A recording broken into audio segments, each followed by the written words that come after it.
All right, welcome to the podcast. My name is Kevin Reardon, your host, and today we have a special treat, an awesome veteran of the hospitality industry. She works in luxury hospitality, has worked with some of the top hotels, resorts around the world.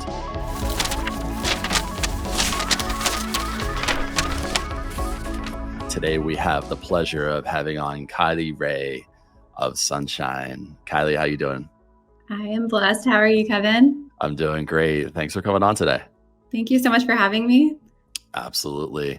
So Kylie, like I said, people may know you or may not know you, right, in the hospitality industry, but you're one of these people that's working in the background to create just incredible experiences and making some of the best boutique luxury hotels in the country, if not the world, operate at an extremely high level. In fact, we'll get into one of the resorts that you've been working in for the last several months now on their operations. Is probably one of the best resorts in the Caribbean, and is just, I was just looking the other day, it is got unbelievable reviews. ADR looks like it's probably over $1,000 a night. It's an incredible resort that you're a part of. But before we get into that and come up to the present, let's go back. And how did you get into the hospitality industry?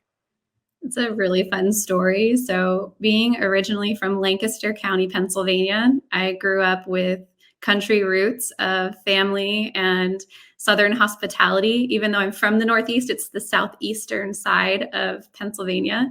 And it was always service focused without me attaching that as the definition.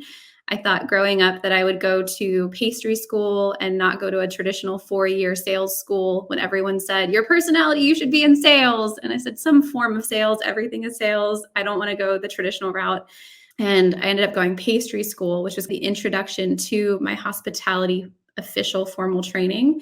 But even before that, I have always grown up going on adventures and seeing my father travel.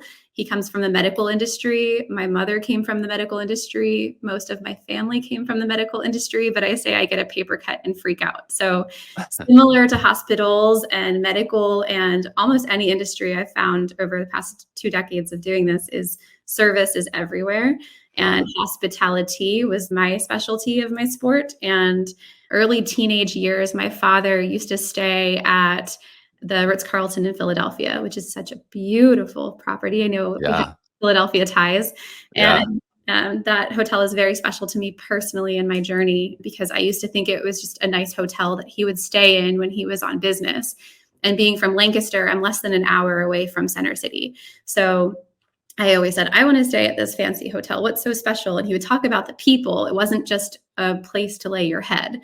And when you're in teenage years, you don't understand all the logistics and operations to the service experience. So he brought me for one of my birthdays. And the story, if you haven't heard it, is I walked in. My father was suited and booted with all the business professionals in the lobby, because it's a business Center City hotel. And I was a teenager, so ripped jeans, flip-flops, side pony, looks like I probably could have just got off the beach and walked in, but still was greeted by a gentleman who was the doorman at the time and just had the biggest smile on his face, the kind of smile and the greeting that's so genuine, you feel his heart. Yeah. And he greeted me by name. He said, welcome to the Ritz-Carlton, Philadelphia, Miss Fitzgibbons. Your father told us so much about you, and we're so excited to celebrate your birthday. Mic drop. Yeah. And that's hospitality, right? That's everything. That led into me walking away from that one moment, the first impression of that experience, saying, Daddy, I want to get paid $1 million to smile like Bryce did. It's very fun to look back at that pivotal moment that I didn't realize would lead me to where I am now. But that's my favorite way to say that's how I started. Oh, that's so cool. And the Ritz-Carlton in Philadelphia is a beautiful building. I don't know if it looks like it was maybe like a former bank or something like that. I'm not sure. Is that what it was? Do you know? I do. The whole history. It was the Girard Trust Bank, built back in 1906, 1907, if I'm not mistaken. Yeah, an incredible property. I'm a sucker personally for properties that are repurposed from prior uses, that are historic properties where you get to tell a story right around the building itself. And it's not necessarily just a new construction building, although we love a new construction building and all the modern things that come with that. But repurposing old buildings like that is really special. And the Ritz-Carlton, I used to live a couple blocks away from it in Philadelphia, and it's just a really stunning property. And the lobby is, as you would expect from an old bank. It's really incredible, high, huge vaulted high ceiling and all the marble, and it just looks incredible. 9,000 tons of pure Georgian marble, if you want to get specific. I got Wow. Okay. Yeah, you really know your properties and your history. That's so cool. that property has the original vault door to the ballroom that they moved from the original vault downstairs. And the main chandelier in the center is where the bank tellers used to be. And through renovation, it's evolved. But so much character to that property. It's super. Yeah. Yeah. Oh my God, I love it. Okay. So you have this experience and incredible welcoming to the Ritz-Carlton Philadelphia, and it just intrigues you and into hotels. And then what's your first job? How do you get into hotels specifically? Hotel specifically was inspired by that moment and my father's loyalty to the brand of escalating now to titanium Marriott level over the years was always exclusive elite members of A Ritz-Carlton. Bonvoy elite. We love it. So he would always stay at Ritz-Carlton. So when I left Lancaster, Pennsylvania, it was right after high school and I moved to Orlando, Florida. I found a way to expedite my education. So I went to pastry school for a 15-month education to get my associate's degree versus the traditional 2 full years, et cetera. So while I was going to school, I found an opportunity to work at the Ritz-Carlton Grand Lakes, Orlando. So my career started as a server assistant at the Ritz-Carlton in Orlando. Nice. So you're down in Orlando and working on that property. And then how long were you there? I was there for less than a year. So it was Yep. 1 year in Orlando completely in total before Yep. I moved back to Center City for my internship and for that chapter. There's a Yeah. lot of traveling throughout my journey that climbed rather than climbing straight up one simple ladder. It was up and around and a lot of travel every 2 to 3 years to climb from server assistant to general manager by 30. Yeah, that's awesome. GM by 30. And so what was the first hotel that you would manage? Management was the Ritz-Carlton in Tyson's Corner. Yep. And that was 2013 to 2016. I was front Mm. office manager, concierge manager. The concierge guest relations is my sweet spot. The Yeah. front of house, the rooms division and front of house is really where I shine. I Super think fun. because of people taking care of people, that's the service side of it, not just Mhm. front of house and guests, but the employee side of it is still people centric. And Yeah. seeing how it all connects with housekeeping, connecting to the way that concierge can run a private lounge is because it's clean, neat, organized. We have the dishes that stewarding provides, the whole holistic picture of the Yeah. team together. I learned so much. Yeah, and so that's the one right outside of, or kind of on the outskirts of DC around Georgetown, right? Yeah, so I think I stayed there once, maybe 6, 7 years ago. It's a beautiful hotel. And so you're right in DC, kind of the power center of the country, and you're working a concierge, a lounge, all of this. So you are the point person for all of the diplomacy, right, coming through there, the international politicians, the business people, lobbyists. Plus, you're right in that Georgetown area, academics, professors. So you've got a whole high-end clientele and people coming from all over the world. What was that like? It was incredible. It was very diverse, as you mentioned. So Tyson's Corner is in McLean, Virginia, maybe 20 minutes, depending on traffic, 20 to an hour outside of DC. There is Georgetown, M Street, and Pentagon City, in addition to Tyson's Corner. So there's Mhm. 4 Ritz-Carlton properties in All the right DC there. area. Yeah. Maybe I should start a show about the Ritz-Carlton. Yeah. Yeah.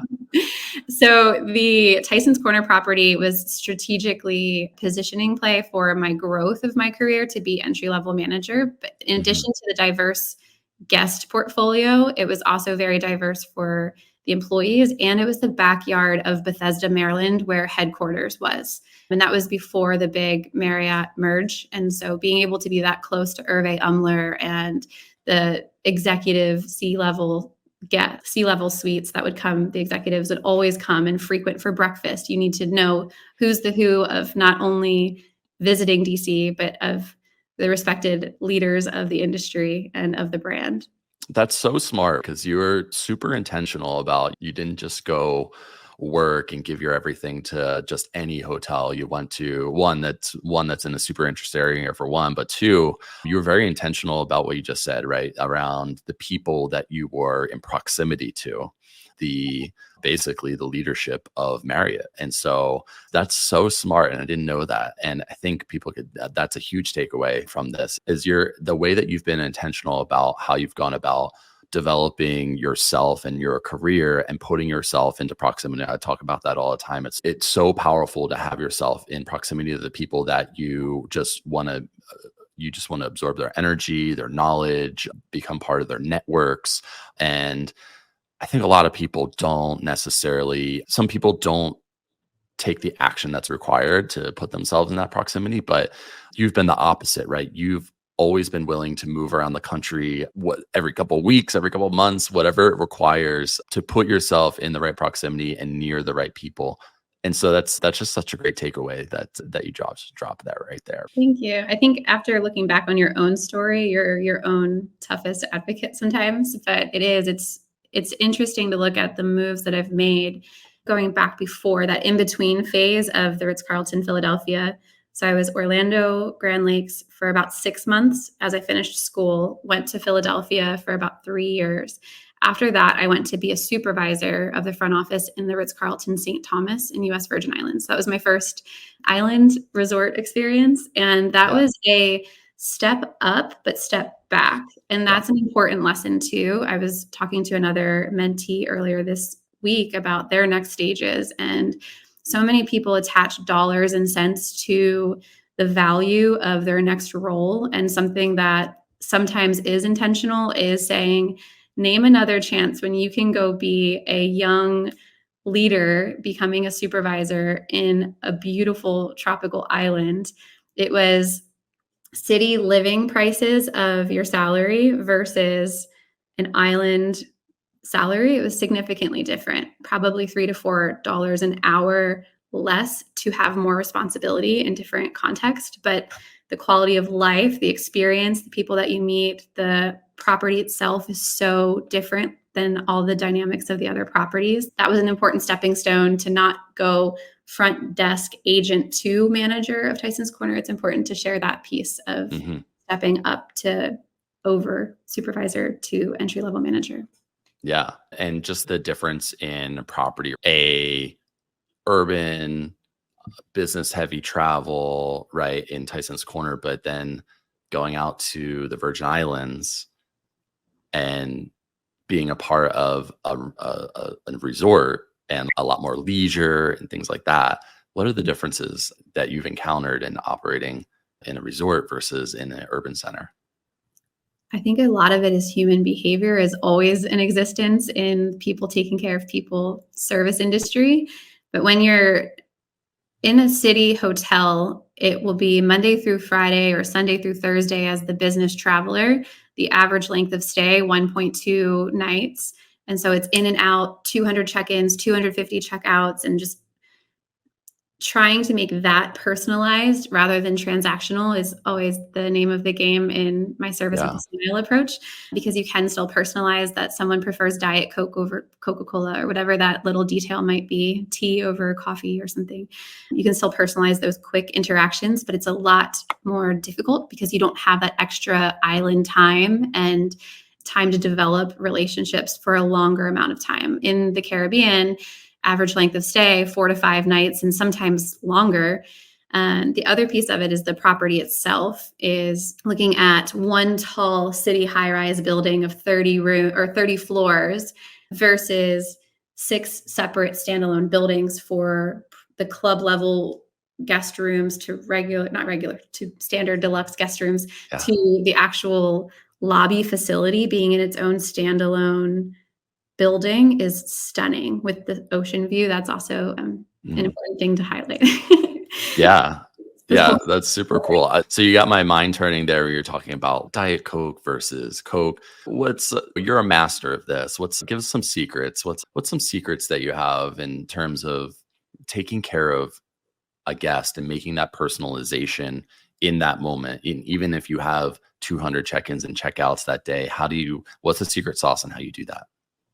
I'll give you a couple of secret sauces that are simple. So, one Cool. of the favorite things that I'll say all the time is keep it simple, sweetheart, the KISS philosophy. Hmm. Keeping it simple is people taking care of people. And that philosophy is doesn't matter if you are a celebrity, if you are a politician, if you are Mr. John Smith from my neighbor from Lancaster, Pennsylvania, to anything in between, is that we all are people and everyone is different with their fingerprints and their footprints that they leave in the sand, and your preferences are different. So, to sincerely and genuinely be in the service industry, if you ask anyone on any of your podcasts, I would be willing to, I don't really gamble, but if you were to bet, I would imagine they would say they're in it because they want to help people. And that's even beyond hotels, but being able to want to help people means that you will care. And part of that is communication, not just the transactional, here's your check in, have a nice day, but what are you looking forward to most of your stay? If you're in a business city hotel, you only need a standing shower and a wake up call and a newspaper in the morning.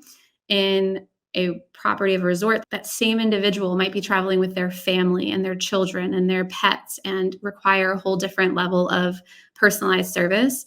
So, being able to take the time, even if it's a limited amount of time, to genuinely understand what fills their cup, what makes their heart happy, is their preferences. That's what makes them specific to what makes it specific to them is unique to them.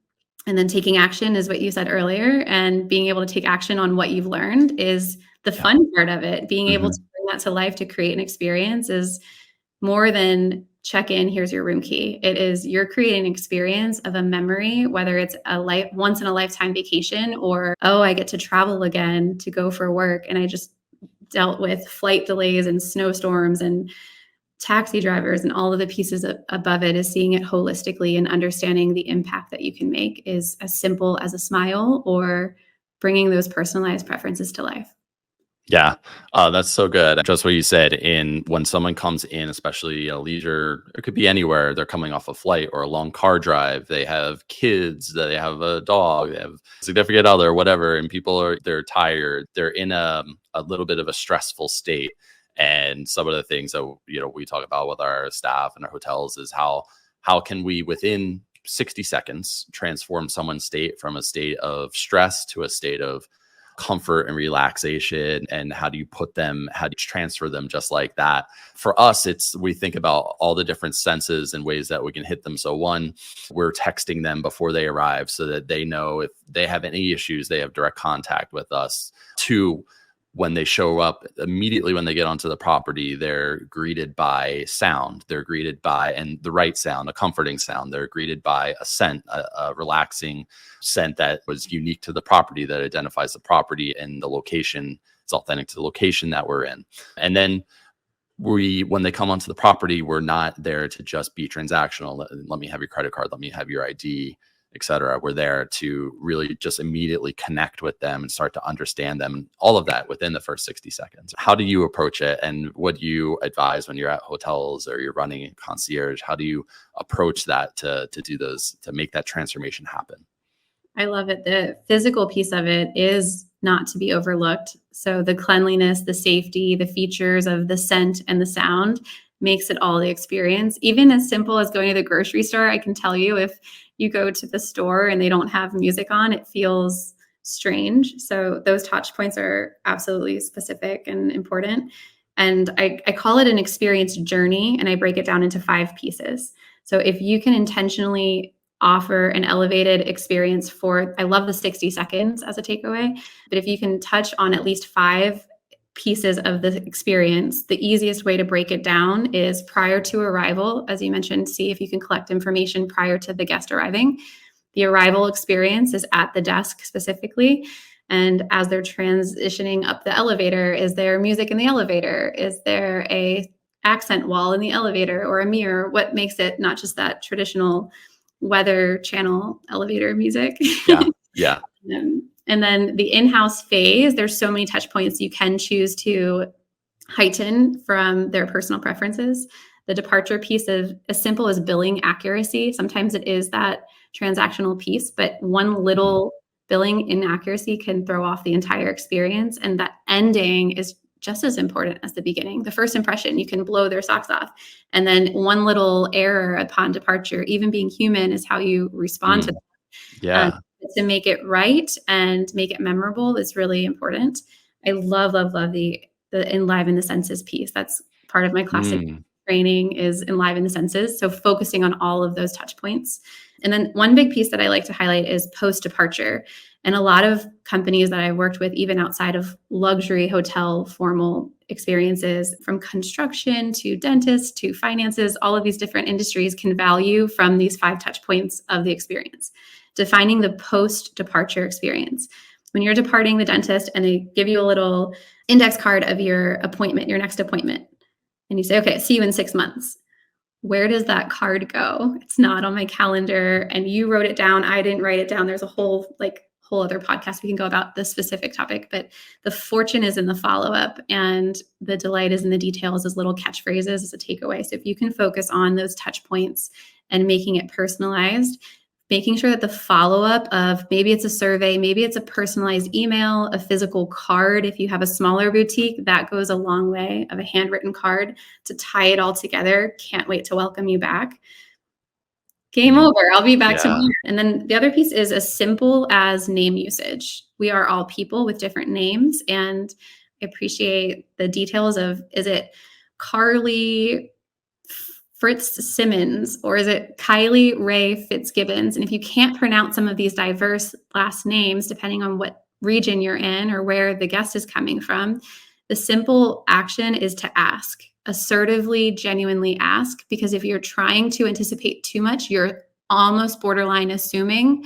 And have Mm. you ever heard of the do not assume phrase? It's No, spelled, yeah, give it it's, to us. it spells the word ASS.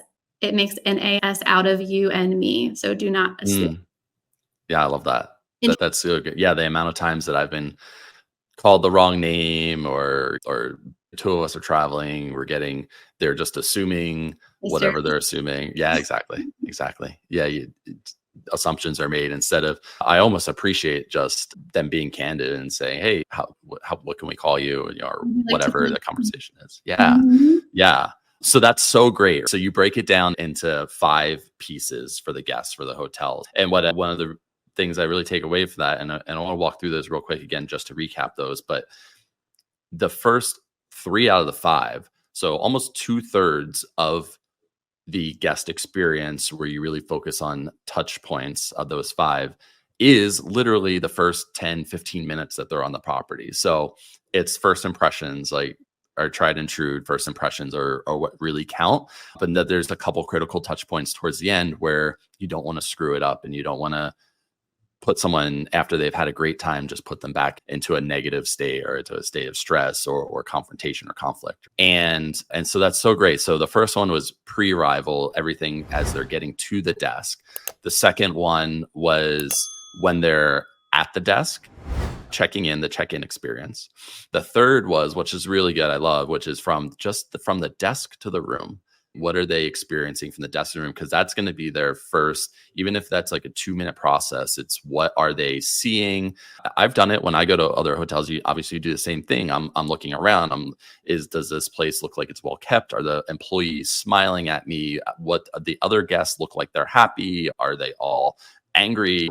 You can just catch a vibe on a place as you start to walk through it just to get to your room. And then the little things, like you said, the elevator music, things like that. And then just like general maintenance is so critical. It's just, am I seeing scuffs all over the hallway wall as I get to my room, or is everything look brand new? As in a luxury hotel, the goal should be certainly for your facilities housekeeping teams, is, does your hotel look brand new and fresh every single day? Because the guest that's staying today is not necessarily the same guest that's staying 2 weeks from now. And so, yeah, we need to, even if we just did an entire refresh of a property and it looks perfect today, the guest that's coming in a month, they want the same thing. They don't want something that's a month or 2 years or 5 years tired from the guest that experienced the property today. They want to experience it just like the person that stayed 6 months, a year, 2 years prior to them. Just having maintenance checklists and SOPs, the property is being maintained daily and as fresh as possible on a daily basis, is so huge. So the third one was going from the desk to the room.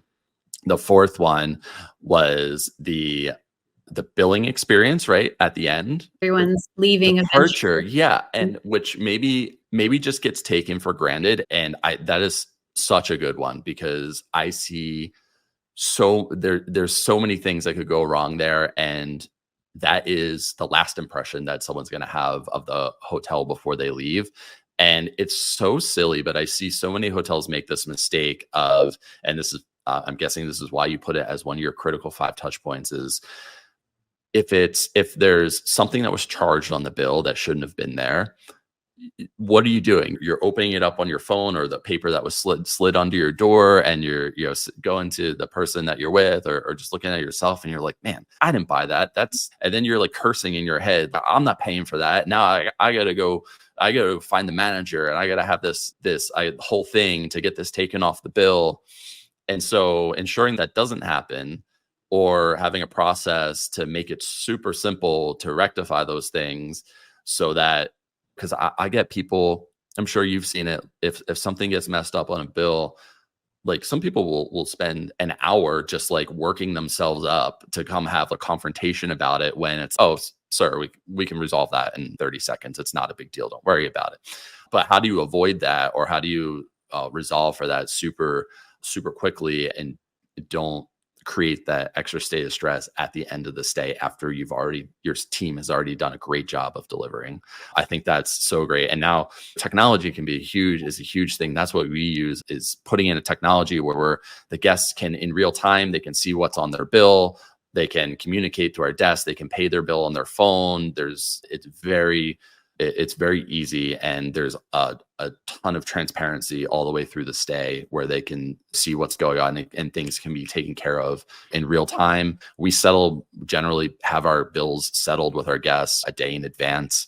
Obviously, if they're still consuming on the property, then that'll be added on. But for the most part, our guests know things have been taken care of, and have a little bit of more comfort. So I thought that was huge, and I think that gets just basic things like that. And then after the stay, even before you get to after the stay, the other thing that I can't believe that I see in hotels is at checkout there to have 20 people in line waiting to say, I'm leaving the room.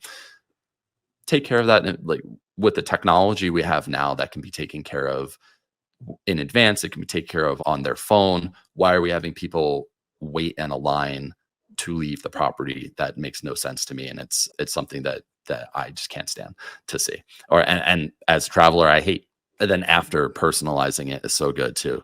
Whatever you can do is sending them a thank you, a note, something on their way out. That's so good. So that's great. I love those 5 steps. Anything you wanted to add there? I love the back and forth of sharing the dynamic. I call this thought partnerships, because I can share an idea and then you build on it and it stacks, and it's magic comes from that. Yeah. Thank you for sharing your perspective too. I think from your point on the queues, the lines, waiting for check-in, waiting for checkout, there's a lot of efforts in. Even if you go to Las Vegas and you're a VIP, you're still waiting in the VIP line. It's Yeah. still, the goal from working in luxury hotels is to not make the guest think too much or work too hard. So to your point of getting ahead of it, is can you build a relationship from that first touch point and continue to approach the journey as an experience and as an opportunity to build a relationship? Some of my closest, not only just professional friends, but some of my closest friends come from hotels, not only employees, but guests who have traveled and crossed my paths. Maybe it was an opportunity guest that was, no one knew how to handle this because it's so intimidating, of a professional gentleman who can just be so direct and tell you what they want, and they are just a little softer and don't know how to handle it. And I say, hello, I'm Kylie. I'm here to help you straight through this day. And that personal connection, that one-on-one. The luxury hotels of maybe your concierge or your front desk team personally takes on who they check in, and they do a mid-stay check in that in-house phase, because there are so many touch points beyond getting to the room, between that in-house phase of getting to your guest room and checking out. Did you order in-room dining? Did you go to the pool, the beach, the spa, all of the different activations? There are so many different experiences within the experience that are also sub versions of that big overall 5 touch point Yeah. piece. So being able to follow up before the follow up, if that makes sense, Yeah. I think is really important because you can catch it. If I already build a relationship with the two of you and say, I hope that your special anniversary trip has been amazing. How's it going on day 3 out of 5? Is there anything we can do to further enhance your experience? Actually, this one time, my frozen drink wasn't frozen. Oh no, I'm so sorry. And you make it up, right? Like you don't Yeah. just say, here is this, but here's a little bit more of effort, not just to fix it and Hmm. band-aid, but get to the root cause of what that problem might be. And that's the piece of asking too, because what I think they're saying, sometimes it's not, oh, I can't see the ocean, because you can see the ocean from almost every guest room in this hotel that I'm working in. But it's actually that they wanted a bathtub. But they didn't say that. So if you can have that relationship and really say, what are you looking for? How can I best accommodate? Based on availability is my favorite 3 words to use in hospitality because it's true. I can't build you a new hotel if we're at full capacity. I just I'll do the best I can with what I've got based on availability, but know that my heart's in the right place and I'm here to take care of you. And that's really that reassurance of people are investing their time, energy, and money to come stay at the place that they selected to stay. Yeah. And it could be your brand, it could be your property, it could be anywhere. And if you look at all of the locations that are options in the world, it's extremely competitive. So the fact that they chose you, if an employee chooses to join your team, if a guest chooses to stay there, even if you just talked to 200 employees back to back for check in, and every single guest said, do you know who I am, where I came from, and why this is important? Can I have an upgrade? You're running a hotel at full capacity. You don't have any options. Do you just say transactional, sorry, we're fully committed. I hope you have a great stay and make that face? Or do Yeah. you say, I sincerely understand this is important. I don't have it physically available. I'll manage and the inventory if something opens up. I like to say I play Tetris with rooms controlling. Yeah. If something opens up, I'll reach out to you and see if you're interested in moving. In the meantime, how can I further make this more special for you, given what I have available? And you have those choices to be able to personalize it after you start to get to know them. I love that. Yeah. And I think in luxury, in hospitality in general, you touched on what would be like maybe a service failure. Something goes wrong during the stay. And I think this is what can make or break hotels. And interestingly enough, so everyone, it's easy to script a stay, right? And be like, okay, we're going to do this touch point, we're going to do this customization and do all these things. But the reality is that it hardly ever does something just go by a perfect script, and things happen because we're all human and nothing is ever perfect. And so it's easy.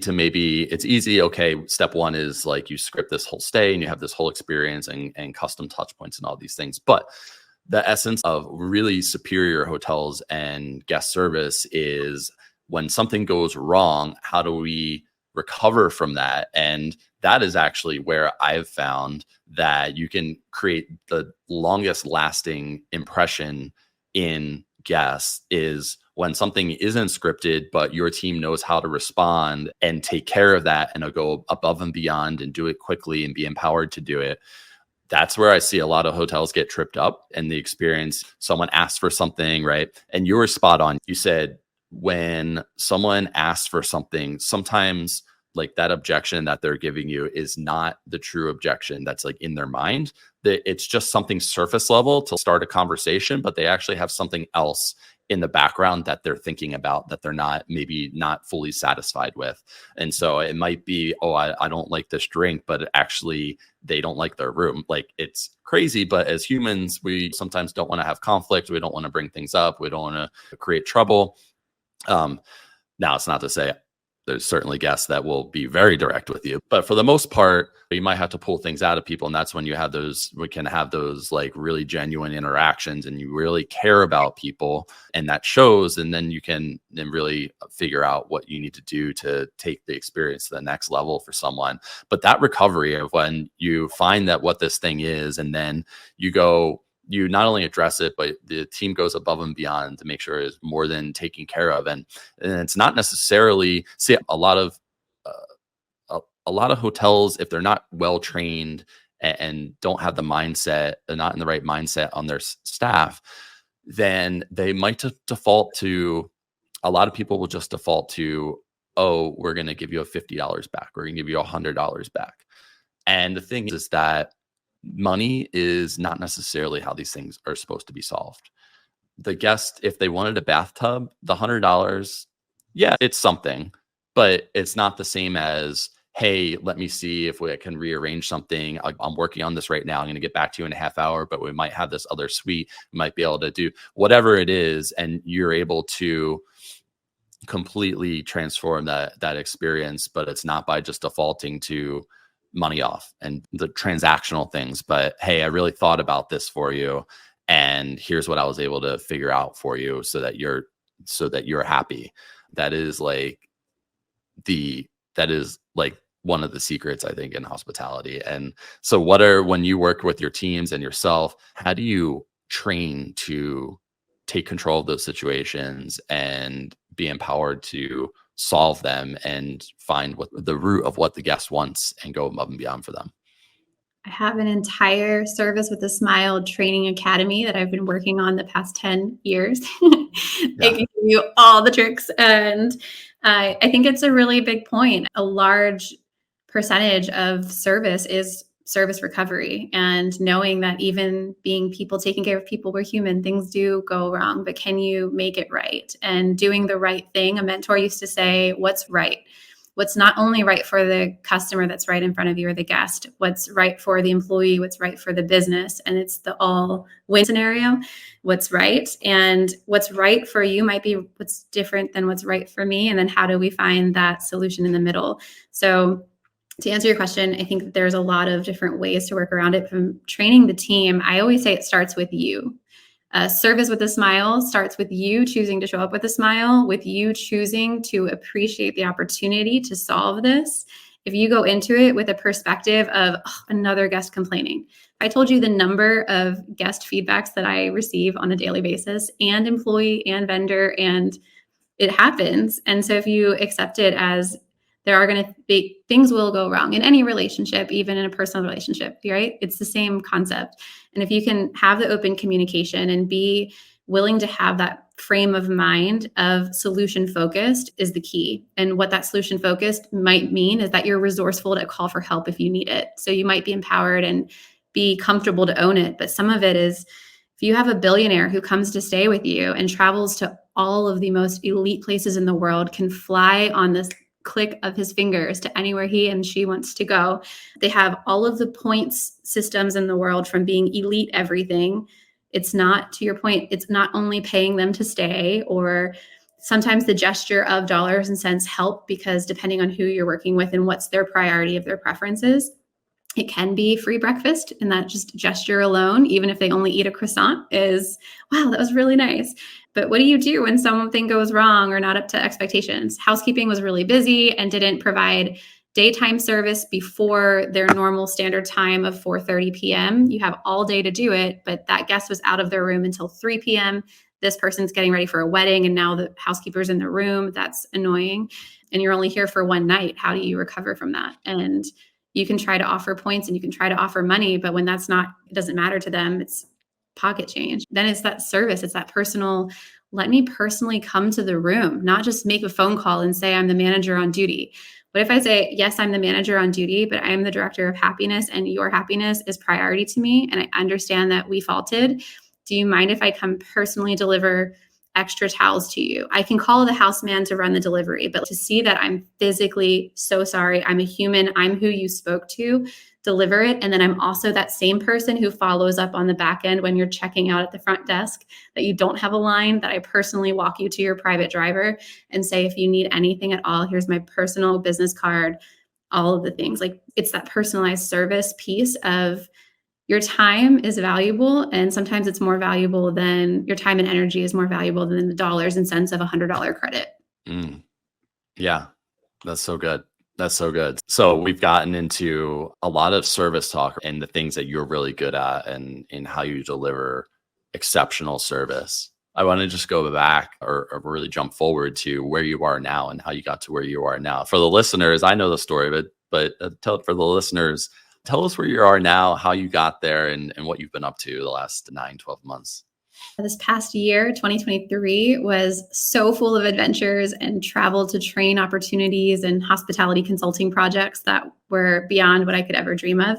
And one of them was an invitation to come back on task force to the Kimpton Seafire Resort and Spa in Grand Cayman. It is one of the top, it's 5-star, 5-diamond resort. It opened 7 years ago, and I am proud to be part of the pre-opening team. So this property is very special, from when it was beams and rods to now 7 years later of being 2 years consecutive of Forbes 5-star. And now the spa is also rated 5-star. It's been a lot of work behind the scenes and in front of building all of the pieces, building the processes and the structure, which you're speaking of, the systems make it possible. So the product, the people, and the process. Yeah, and it's an incredible resort. Incredible. I can't. It's been on my list of places to go, so I can't wait to get out there hopefully soon. Please come. It is, the whole island has a spirit to it that is, I say it's a first world island. So it is on a lot of luxury experiences, and it's clean, it's friendly, it's kind. Even just walking down the street outside of the hotel, someone will say good morning, good afternoon, good night. And it's a culture of kindness. It's just really a special place. It's the culinary capital of the Caribbean. So they just finished having Cayman Cookout for I don't know how many years now, but celebrity chefs come down and it's a whole big food festival. It's a very special place. But I'm blessed to be here filling in for some leadership role support and getting to train some of the new hires that are coming in. And this place is very diverse. There's individuals on this team that are from countries I've never heard of. And to see so much diversity, so united in the same effort of showing up with a smile to provide service excellence is one of a kind. It's a really special place and worth you coming to visit. So there must be hundreds. I don't know if you know the number, but the staff must be massive at this resort. It's quite large. So we have 164 rooms and probably pushing about 300 employees. So it's grown over the years, and the loyalty too, being in the industry, is that turnover is extremely high. Retention is a big focus. How do you maintain retention? And that's from the employee experience portion of the journey, not only customer centric, but building out a journey with those touch points for the employee and treating them right. Because when they can show up as their best self, they'll take care of the team, and the team will take care of the guests, and then that will take care of your bottom line. And it's a cycle that has proven to work in my industry of experience. And this property, the executives have been here since day one. The general manager, the resort manager, the director of food and beverage, director of housekeeping, they're the same individuals since day one. And that retention alone, it starts from the top of leadership, but also starts from the bottom of up and down, whatever position you are in, is the heart is there. Yeah. And I would just want to say, I was looking at the property yesterday and getting ready for this, and you still have, even though you've been open for several years, you have over 1,000 reviews on Google. You have a large team, a large resort, but you still have a 4.8 rating on Google, which, like, for having over 1,000 reviews, like, that's got to be top 1%. It's very difficult in a resort like that to maintain that level of quality with a level of staff, to maintain that level of attention, and to consistently over and over again be getting 5-star reviews. It's just, you and I both know from doing this for years, it's not easy. And one-star review can outweigh like 45, 50 5-star reviews. It's really hard to maintain your presence and to maintain your ratings. But so a 4.8 for a resort of that size and turnover and being open several years is really incredible. And it's just a little thing that I see that's a testament to how wonderful the property is, and how wonderful, how well run it is, and how good the staff are.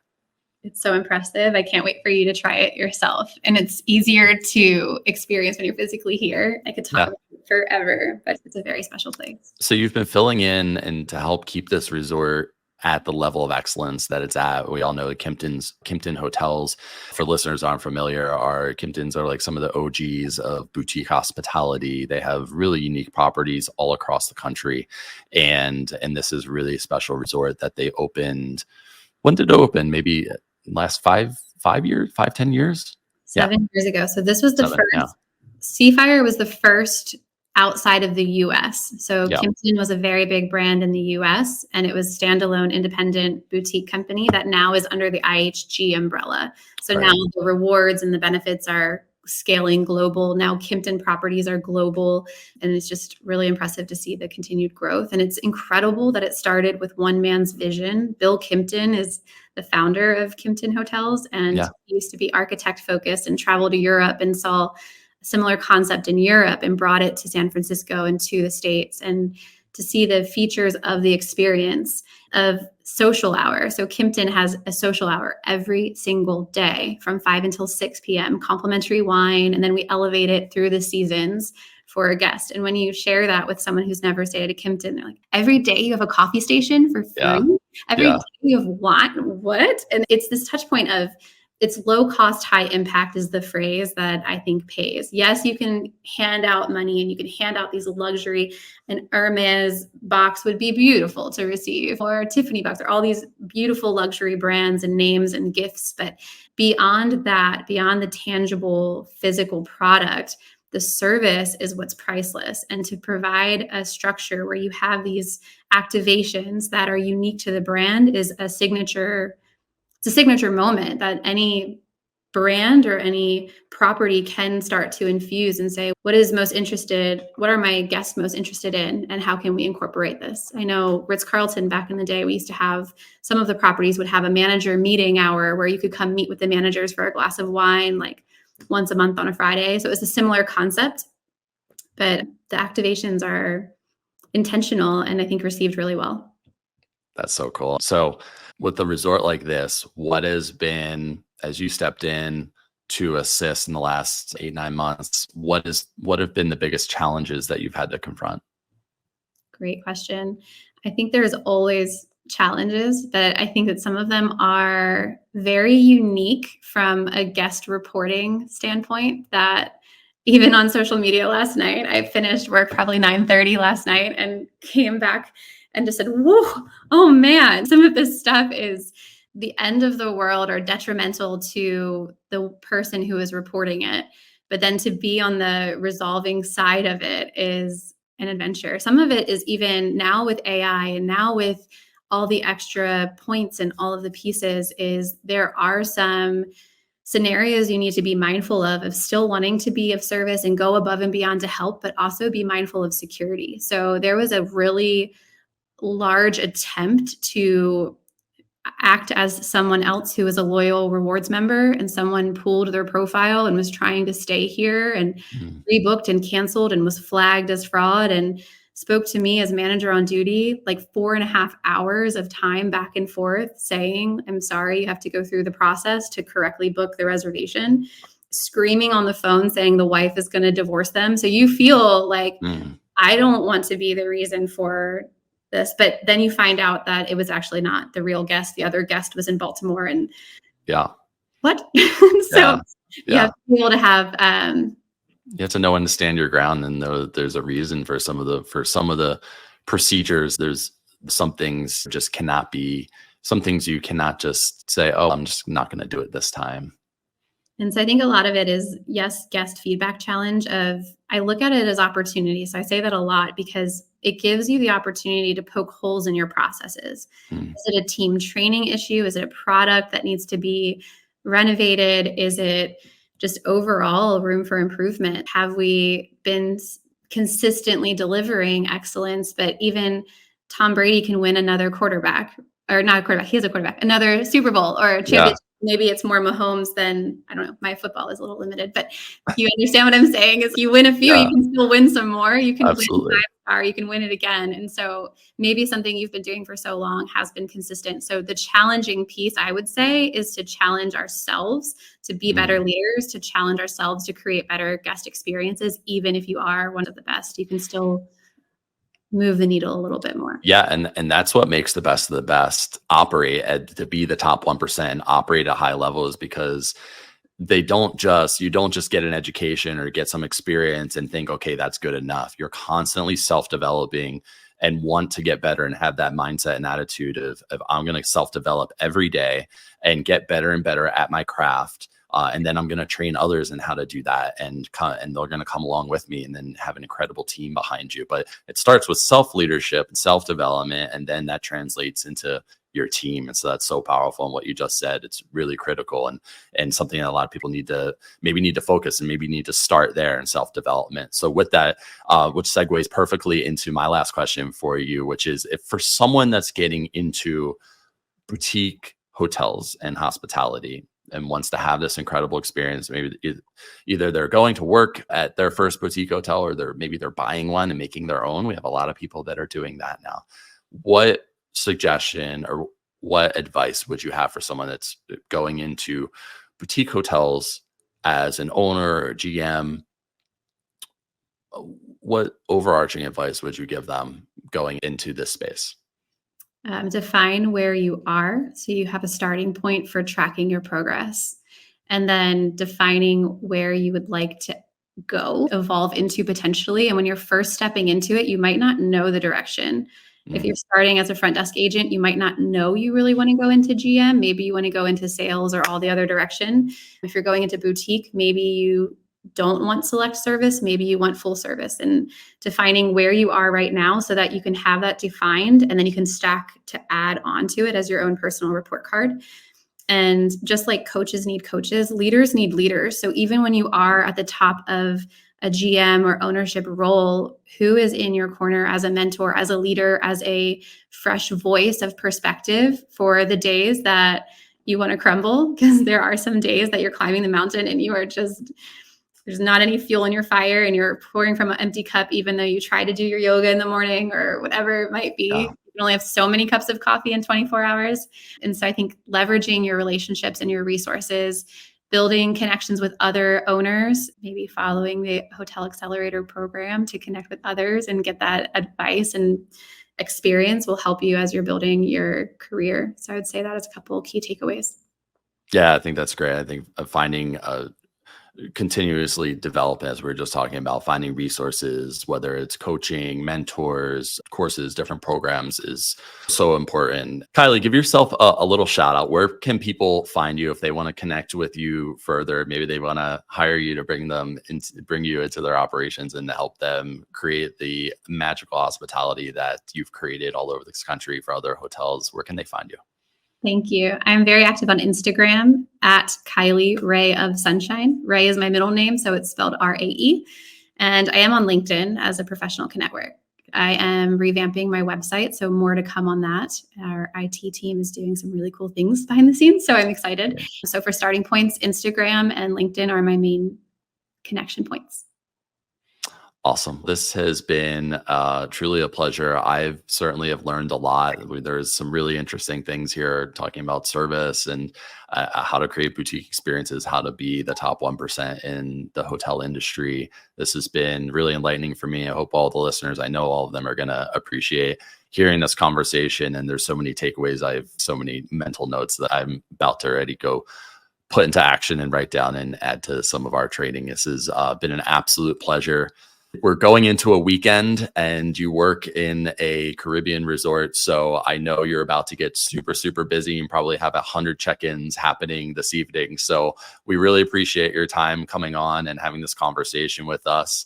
And anyone's interested in what Kylie has to say and offer, she's just a beacon of sunshine, and two, just awesome central, just knows so much about this industry.